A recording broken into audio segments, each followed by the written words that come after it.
জীবনে কখনো কাউকে কথার আঘাত দেবেন না।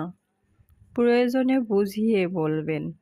কারণ সবচেয়ে মারাত্মক আঘাত হয় কথার আঘাত, যেটা মানুষ প্রতিনিয়ত মনে রাখে, মুখ বুঝে।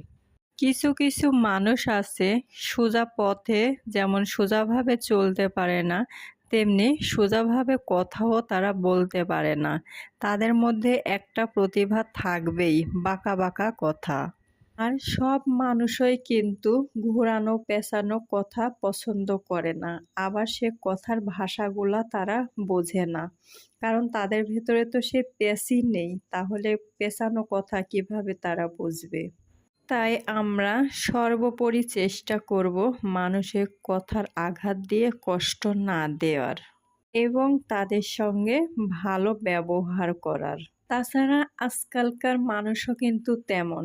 আপনি ভালো চলতেছেন, আপনাকে তো ভালো থাকতেই দেবে না। সকলের কাছে আপনি খারাপ কিভাবে